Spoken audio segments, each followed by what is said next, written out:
Hi everyone, really excited to be here with a fantastic panel talking about the influence of XR across creative culture. I'm Ashumi Sanghvi, I'm the founder and CEO of an innovation-focused creative production agency, and I've been working across creative technology and connecting use cases for AR, VR, and now AI and Web3 as well, specifically for fashion, luxury, beauty, and retail.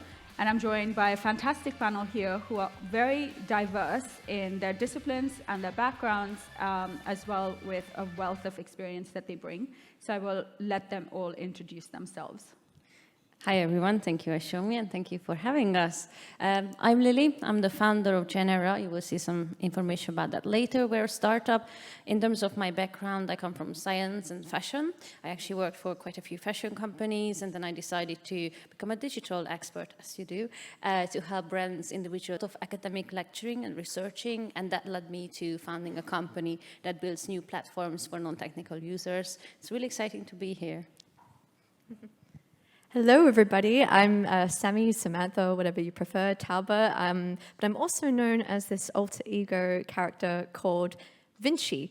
It's spelled funny, like V-N-C-C-I-I, but it's pronounced Vinci like Leonardo da Vinci, because I was inspired by the polymathic approach to art technology.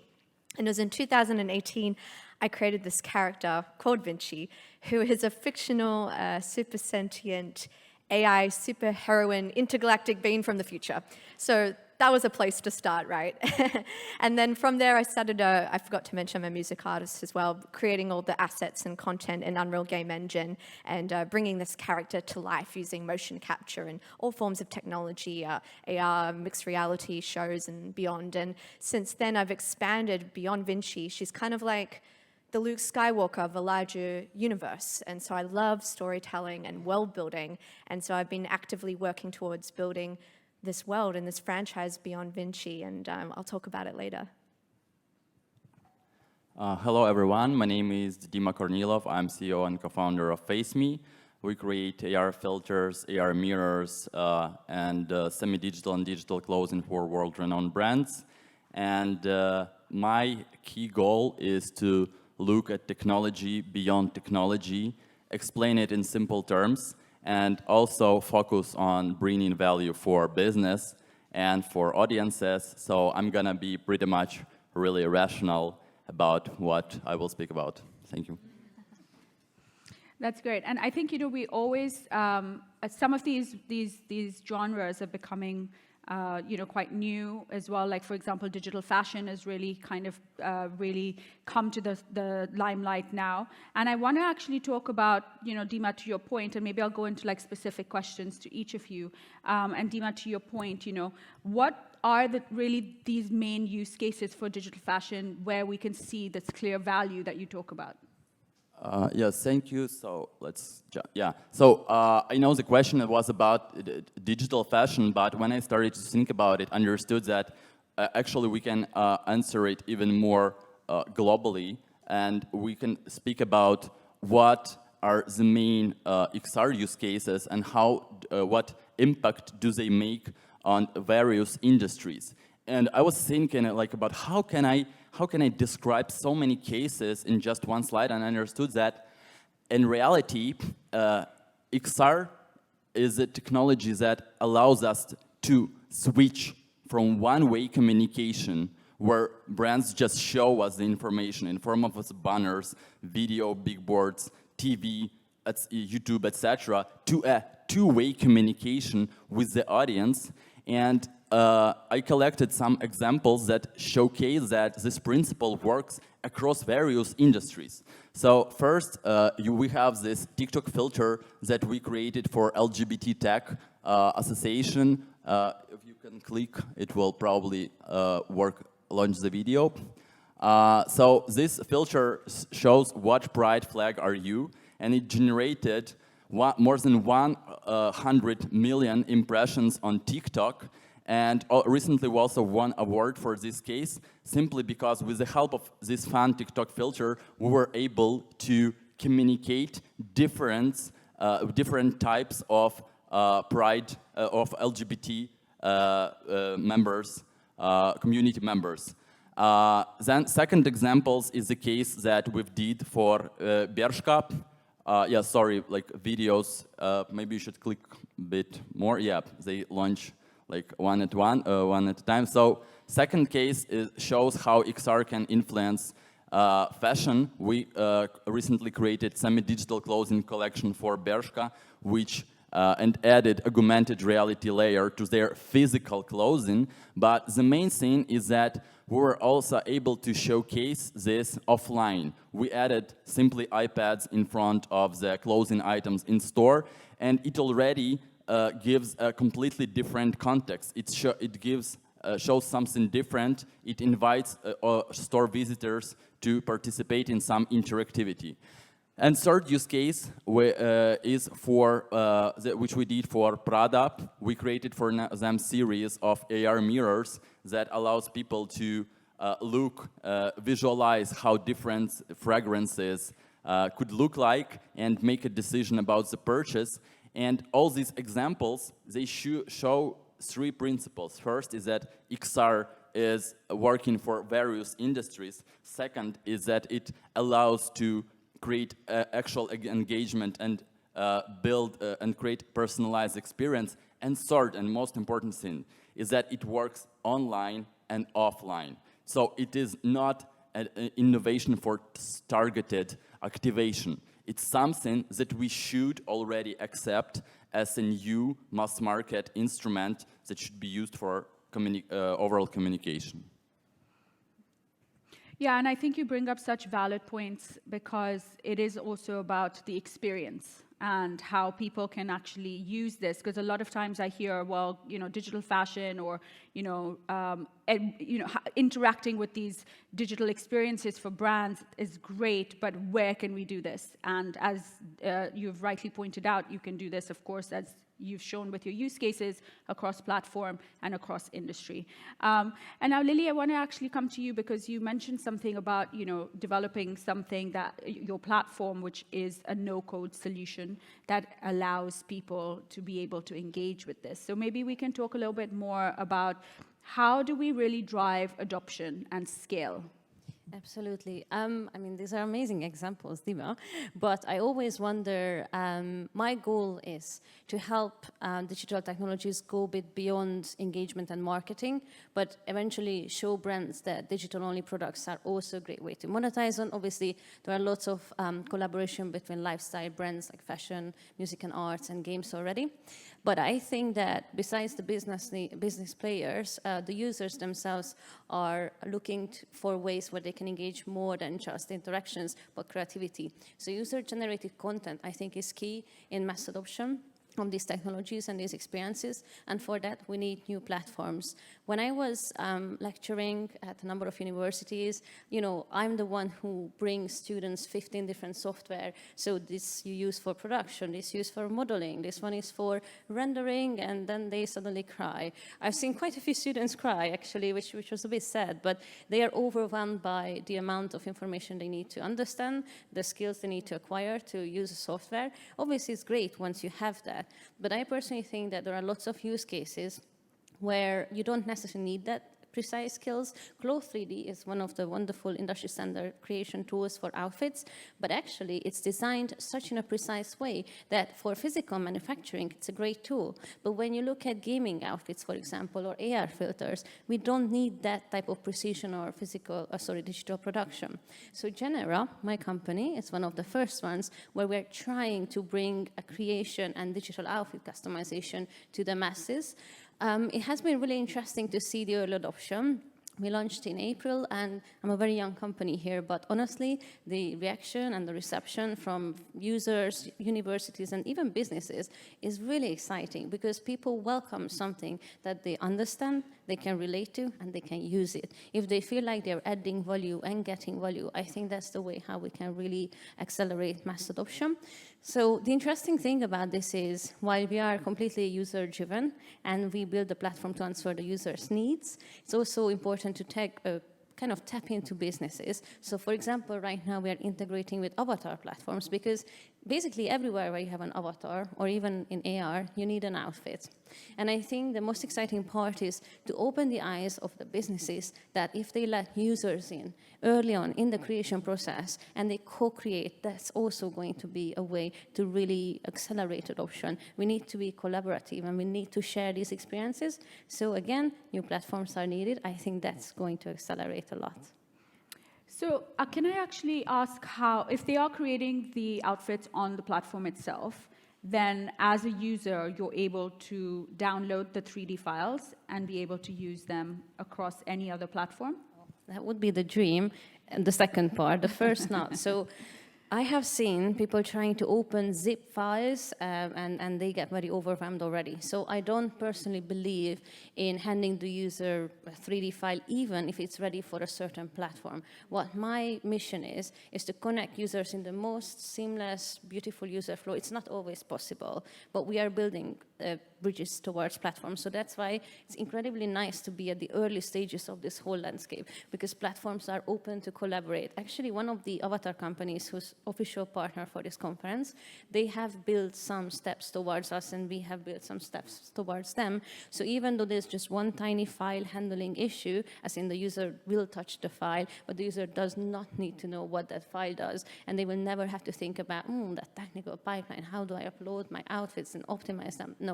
But the other part that you mentioned about one file for all, I mean, that would be amazing.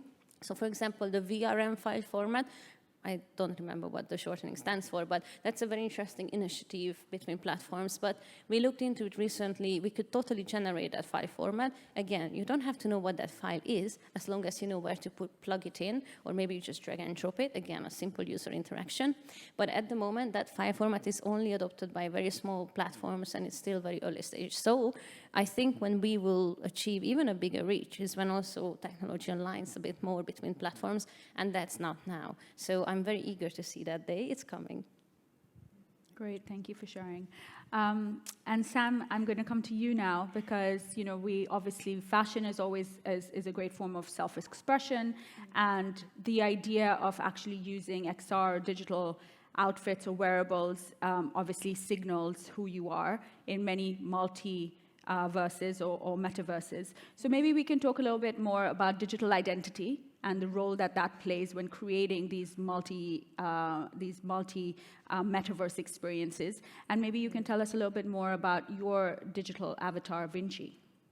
Thank you for the question. Wow, I'm just blown away by the color of talent on this panel. It's such a big question, digital identity, because there's so many layers to it. Because we're getting philosophical here, but I would technically argue that we're all avatars right now. It comes from the ancient Sanskrit word avatara, which I think, correct me if I'm wrong, means descent. So it's our consciousness in our human bodies. So if we think about it, then we're translating this to digital realms. Technically, we are just extending our essence, our sense of being, our consciousness into whatever platform, whatever landscape, whatever environment, whether it's digital, mixed reality, augmented, so on.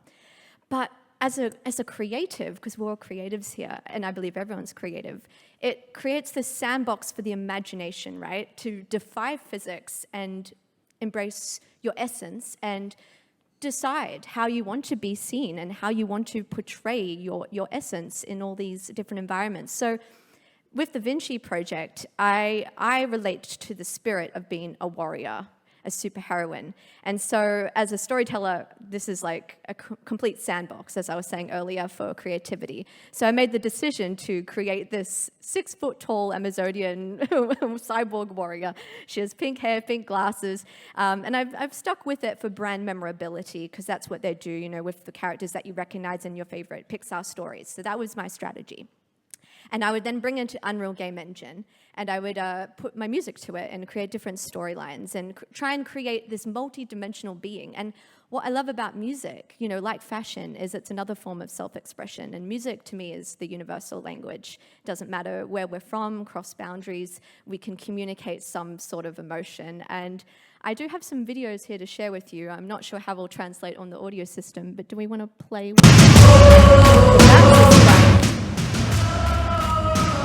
Cool.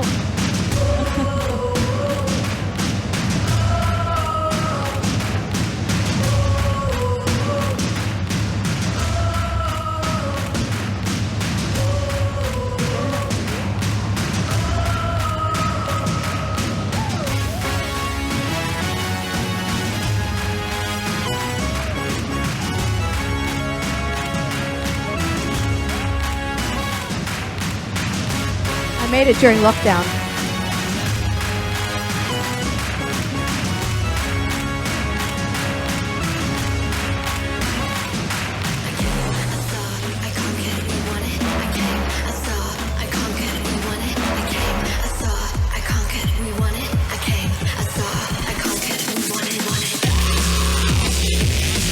I was into bass at this point.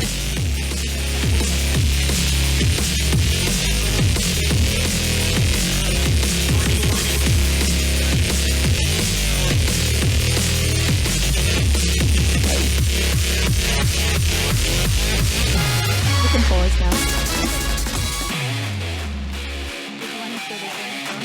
It wants to keep going, apparently.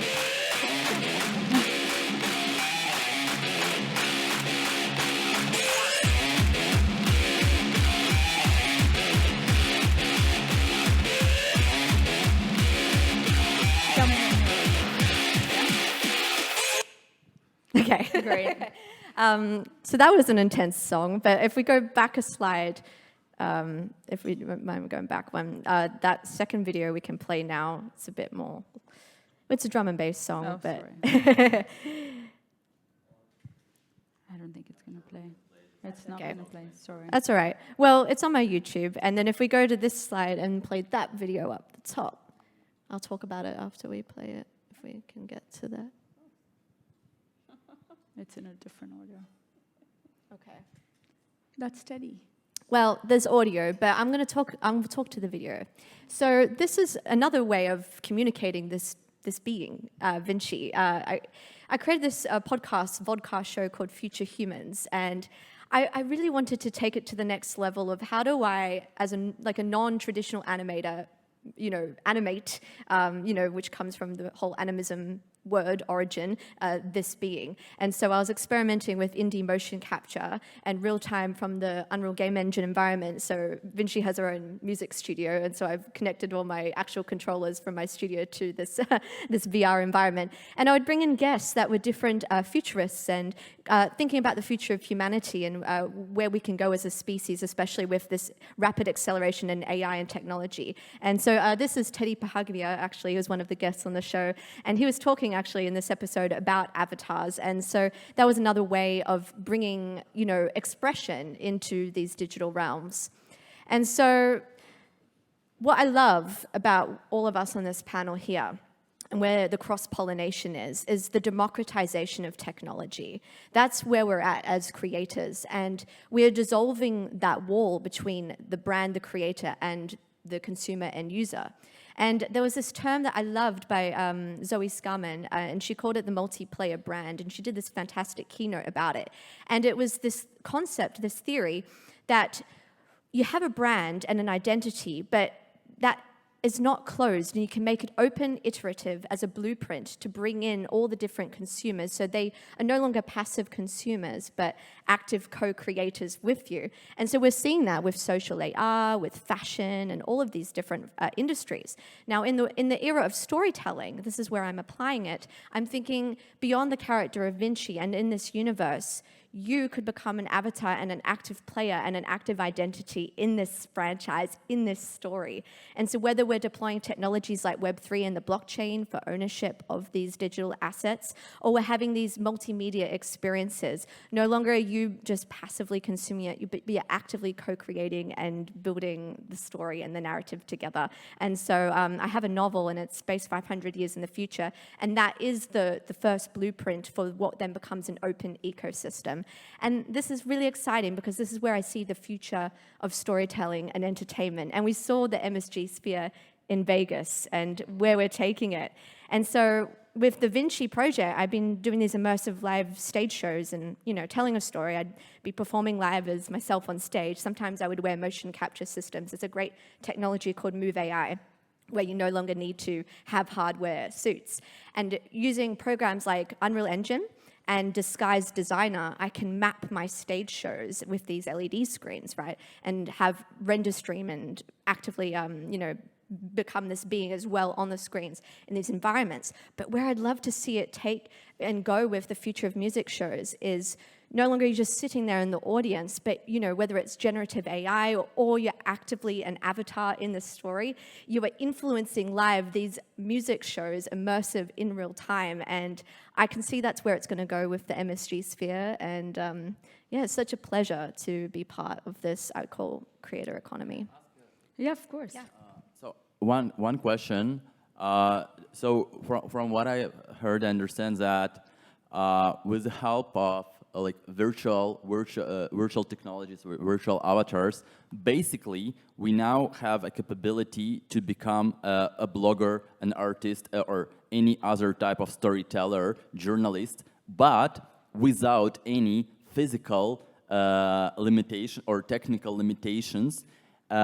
So that's clear, and that's amazing, and I believe that it will be super special for younger generations who are already growing up with their virtual personas that are their in-game characters.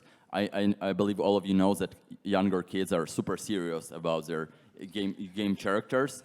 So for them, all these opportunities will be essential ways to create virtual personas for other purposes. But the question is, so how do you believe brands should take advantage of this? Should they create their own virtual avatars that would become kind of anthropomorphic representations of their brands, or they should look for and hire virtual influencers with big audience base? What are your thoughts? Like, let's say there is a brand representative here. What should they do right after your panel? That's a great question. I see a three-tier approach here. So like you said, you could create a soul to your brand and then personify that in some sort of representation. The problem with that is we are also diverse. And so to try and funnel it down into one singular representation, is going to be hard to connect with everybody. And this is my personal opinion.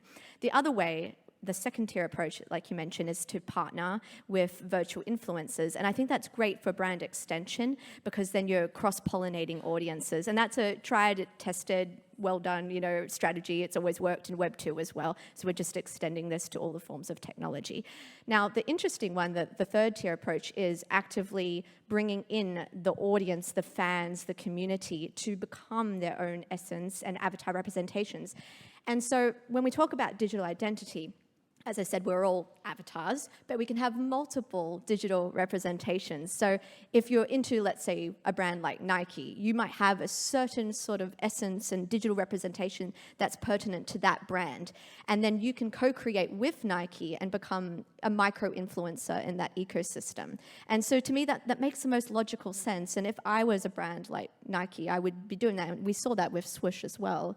So they're doing the co-creation, but if you take it a step further with identity, and creating some sort of brand architecture and storyline, because storytelling is what brings the heart, the soul, and the resonance to anything. But we're very clever, we see through the fakeness, right? And especially when it's just a push to sell a product. So there needs to be a true authenticity to bringing people into the story that they actually feel like they have agency and power.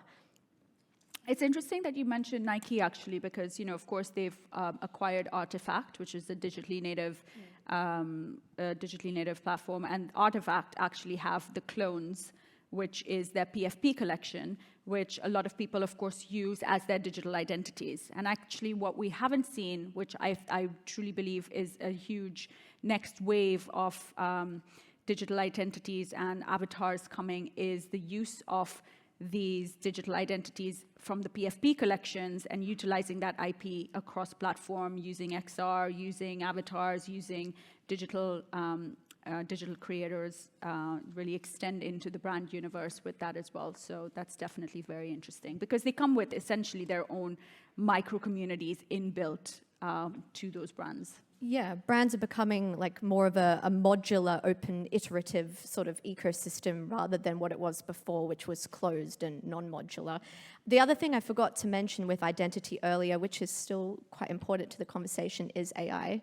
that part of the reason why I created the fictional at the moment, sentient being Vinci, was to bring as much humanity and love into the storytelling, because as a species we have, you know, two emotions we can deal with when we're faced with anything new: fear or love, right? And so when we're seeing these NPCs, when we're seeing, you know, AI and what will become AI agents, and they become subject matter experts, and they're going to be cross-platform, they're going to be speaking to you, speaking to your kids, becoming AI personal tutors and things like that. How can we, A, retain our sense of humanity and also have trust and authenticity to know whether we're engaging with other humans in these digital spaces or with AIs? And that's why I believe we do need some sort of proof of humanity mechanism for when we're in these spaces, because we've passed the Turing test. Proof of humanity, that's great. Maybe we're going to go into just also talking about each use case very specific to maybe Dima and Lili as well, and then I would love to share one that we've done here at Mad Global. So. Sure. Oh, sorry. In the meantime, I had so many points, and then the topic kept changing. Like, okay, all right. But amazing conversation. So I guess there is a video on that slide, but it doesn't. It played. I think it played already, and it also doesn't really matter. I guess the use case I should be talking about is our latest activation we done at Milan Fashion Week.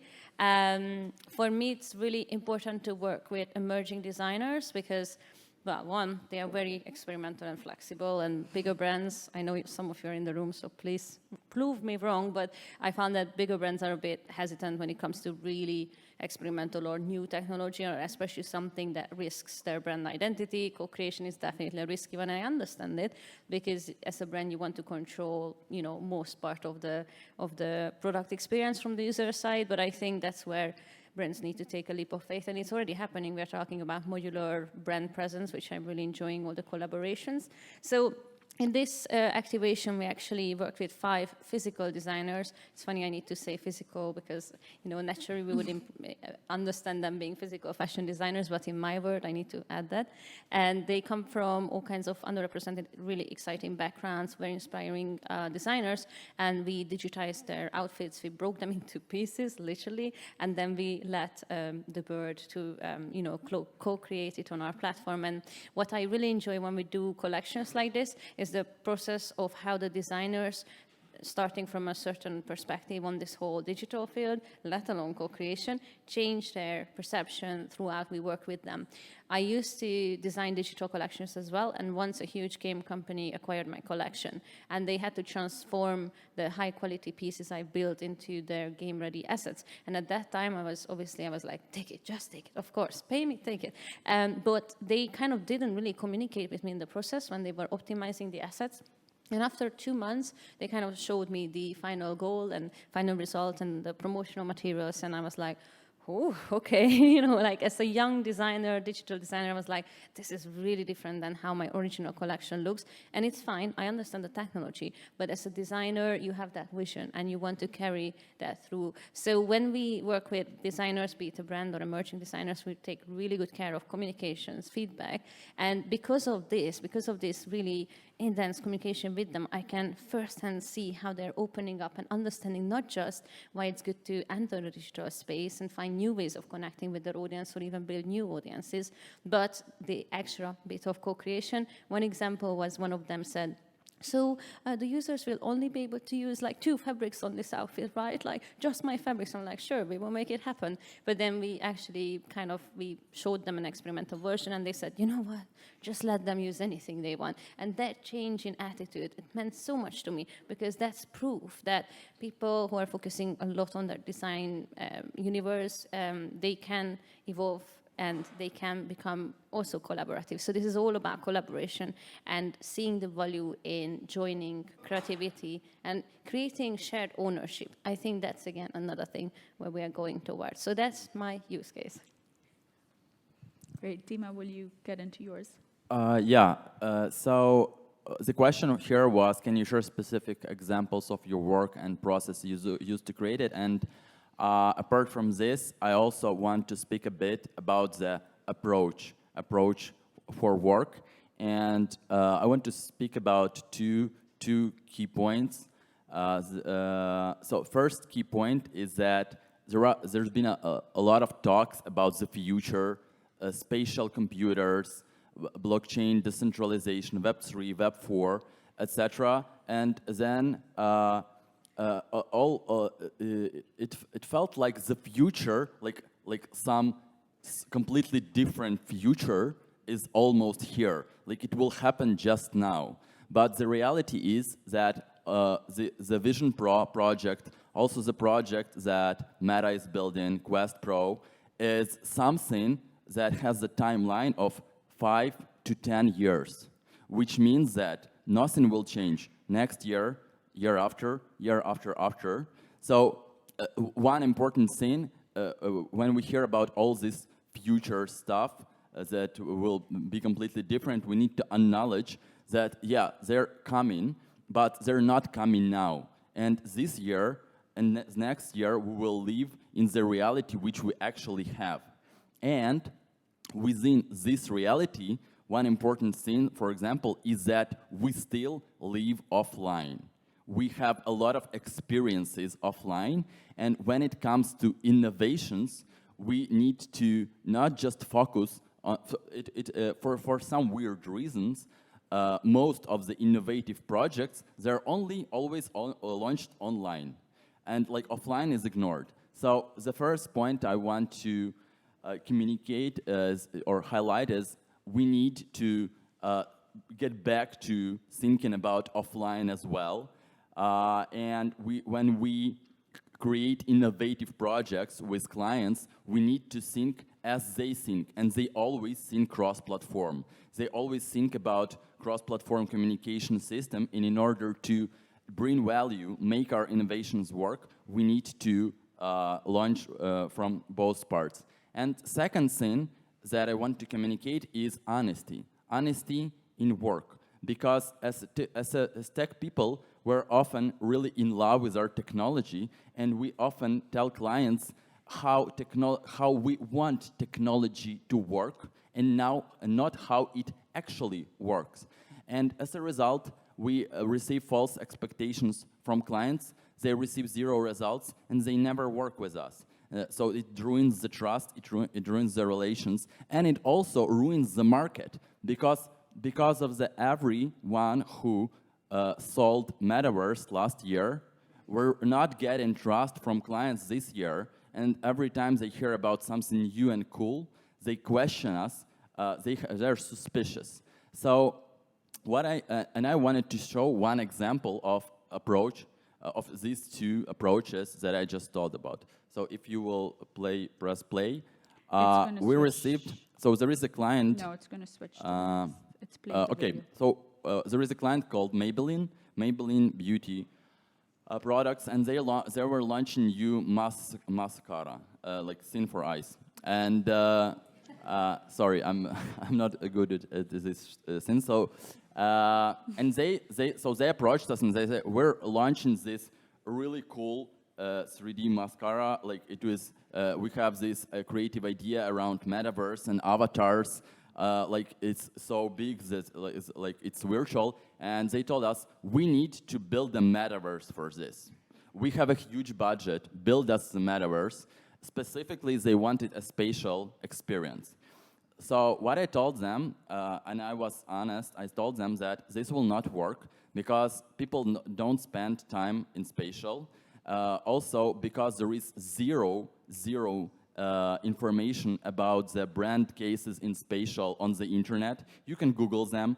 There is no information about impressions, awareness, sales, conversion, nothing.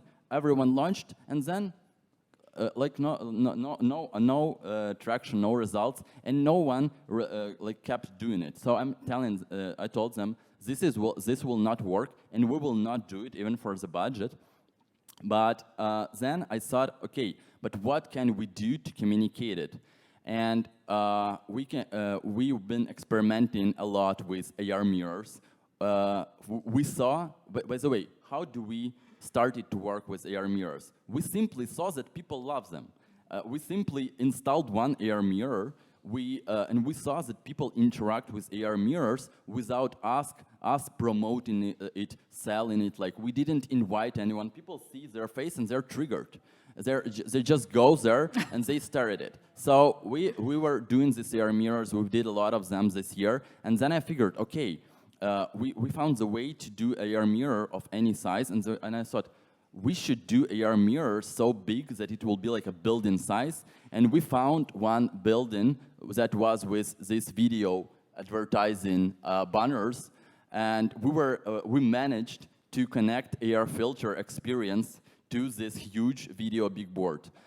So what we did is we created AR filters that showed these huge eyelashes, and we installed the camera that and also software to process the camera stream through the filter, and then we streamed it to this building, and we received a huge line of people who wanted to see themselves on the big screen with the huge eyelashes.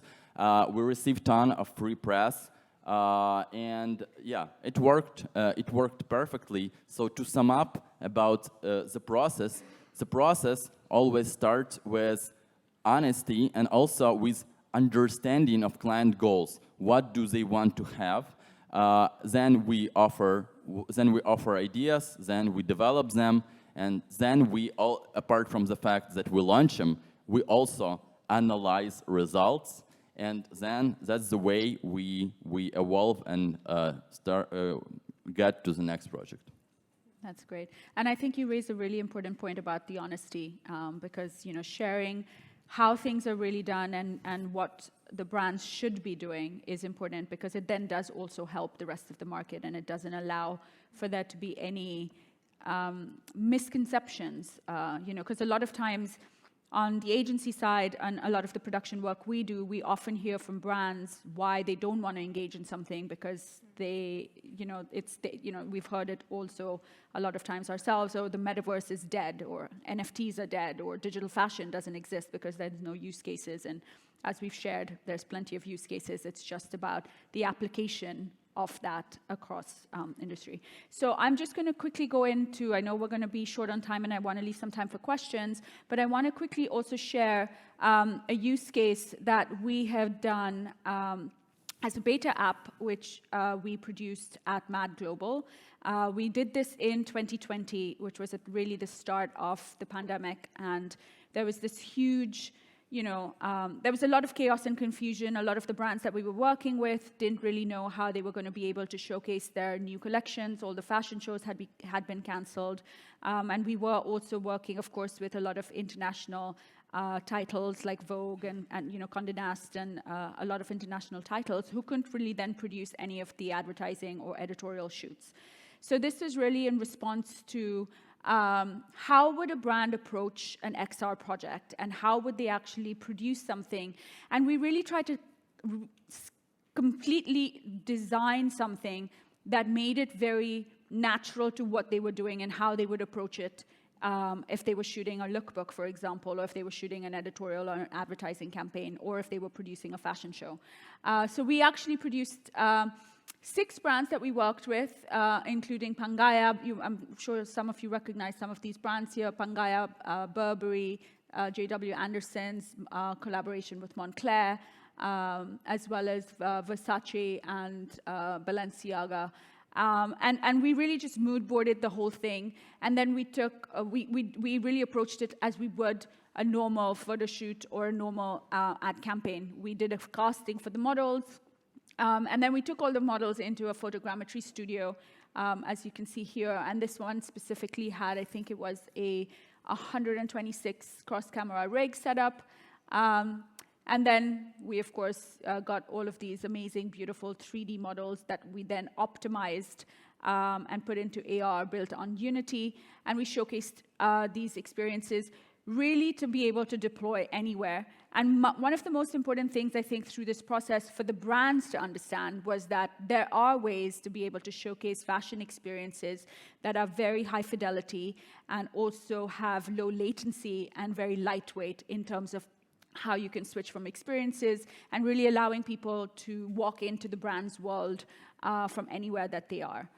So I wanted to share that as a use case as well. And then just finally, I want to just go into one more question for Dima, actually, because you know you do also a lot of work with brands and you have so many use cases. What would you say in closing as the last question is, what are brands really asking more of? Yeah, we kind of already saw as the answer, but yeah, I thought about it a lot. Can you please click? So this is what the brands are asking for. Even if they don't tell it, this is what their need. I mean, I thought a bit like about specific, in terms of specific products, I would say that this year, clients asked us for AR filters, specifically for Instagram, Snapchat, and TikTok. They asked us for semi-digital clothing. This is super trending, especially after our really cool and successful case with Bershka. We've did more than 10 semi-digital clothing collection for, and not only for fashion brands, but for corporate clients, IT companies, legal companies. They want to create cool merch for their employees, for their partners. So they're hiring us to do this. So this is second. And third, obviously, is AR mirrors. AR mirrors are trending different formats. Simply small iPads for retail, huge stuff. All of this is trending. So this is our top three things. There are filters, mirrors, and I can also say a list of products that we didn't receive any requests for. We didn't receive any request for metaverses, or any VR-related projects. We didn't receive any requests for NFT stuff. We didn't receive any requests for virtual influencers, even though we marketed this service, and I still believe in it. And we didn't receive any request for generative AI. So a lot of talks being talked, but brands are not ready to pay, and they are not even ask us, but I can tell what brands are asking for.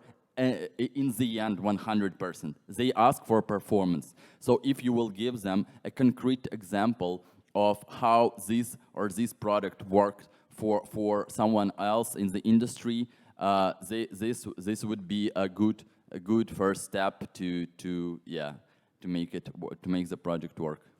Fantastic. We have about 5 minutes left, and I want to open it up for any questions from the audience.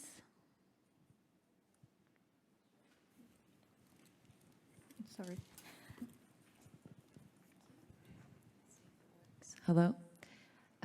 Yeah, so just in regard, thank you, everyone, first of all. And in regards to that last point about performance, are any of the platforms, at least the social media platforms, helping in that regard, providing performance? And if so, what are they providing? What could they do better to really prove this concept of AR specifically, is what I'm asking for here.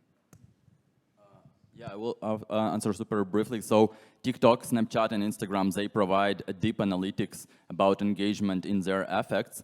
And in terms of offline experiences, which I showed previously, like the semi-digital clothing for Bershka or AR mirrors, there are simple ways to count contacts. Like just manually count them or count them with a video, with the help of the video. Also in terms of like semi-digital clothing, you can count what the amount of sales before AR installation, after AR installation. You can compare sales of AR activated garment and without AR layer. Yeah, so it's all measurable. Also in terms of virtual creatures, virtual avatars. I mean, it's not only human creatures. Sometimes it's non-humanoid virtual stuff. What I'm saying, you can easily calculate the number of impressions awareness. So if, for example, someone will invite Vinci to collaborate and integrate, like, let's say, sneakers to her music video, he can calculate number of impressions for these music videos across different platforms, and also, so there are ways to measure things.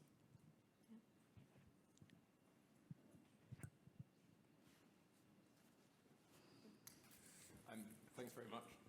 Super interesting panel, super talented group. I'm interested to hear about, spoke about some of the pain points of like working with clients here, particularly like fashion and beauty clients.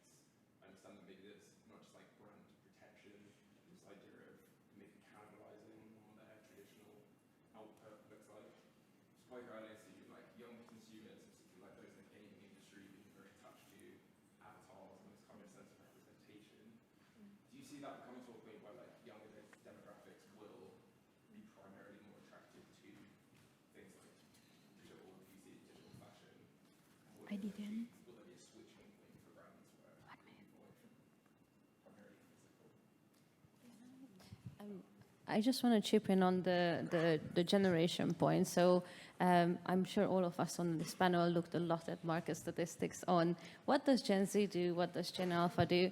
In my opinion, and it's not just because of the market research, it's because I teach them and I engage with them on a daily basis, it seems to me that they're already very open to this. They as Dima said earlier, they grew up with technology already to a certain level. So I think they're already very open, and just some statistics, there are around 300 million users worldwide from that geo-demographic using avatars in games and virtual worlds. More than 47% of them feels like dressing their avatar helps them in their virtual self-expression. Similar statistics also talk about they are looking for inclusive and diverse solutions when they want to customize their avatars. So I think that audience is already very far ahead in adoption. And actually, they are looking for solutions. They're looking for more freedom. So I think that's already a wonderful thing to think about. I'm just going to add to that point, because we've seen the whole Gartner hype cycle with this metaverse word, right? It's like, don't use the M word, right? But we really, there's no such thing as a utopia, obviously. But we really don't want the whole Ready Player One, because that is a dystopia. We don't want to reach a point where we're not happy with being in the physical world, being physical beings and enjoying nature. I think that's the most important thing. I think we have a bit of a responsibility, for the younger generations especially, to encourage this symbiotic balance between the physical sense of self and the surroundings and appreciating nature and organic intelligence, authentic intelligence, as well as artificial intelligence, the benefits it can bring, the benign outcomes, but being aware as well of the dangers, and as well how to express yourself in these digital worlds, but not lose your sense of humanity. So it is probably one of the greatest challenges, but also art projects that we're facing of our time. I will take one more question. Luxury brands have made a virtue of scarcity, and that does not necessarily convert to the easy replication of digital goods and services. How are they maintaining their cachet when they're purely digital and anybody can access this? Tima, you want to take it? Can you repeat the question? Sorry. Yeah, it's you have to beg them to sell you a Ferrari or a Louis Vuitton high-end bag, but it's easy to just download something from a website. How are brands finding they can maintain what has marked them out in the public's eye, which is their rarity? Because now anybody can wear digital Maybelline. So that's one of the, I would say that also to answer the previous question, the thing that is happening right now is that a lot of things are happening in tech world, and the education is not so fast as things change. But on the other hand, there is so many information. Half of this information is truth, other half is just fantasies and like or even fakes. So what's going on now is that often marketing managers, they are one of the pain points to answer your question is the lack of education. It is really hard to distinguish what's working and that's what's not working. So the job that we need to do is constantly analyze what's actually working and what's not, and educating. And then to answer your question, so the idea that digital clothing can replace somehow physical clothing and the digital Louis Vuitton can replace physical is absurd. I mean, it cannot give you warm when you're during the winter. I mean, you try wearing digital North Face puff jacket at winter, and people will first arrest you, and then you will get cold. So that's one of the myths that it replaces. So I don't see any danger. It's just basically an idea, but it's not how it actually works. And if you can, yeah, guys, also connect with us. Thank you so much, everyone.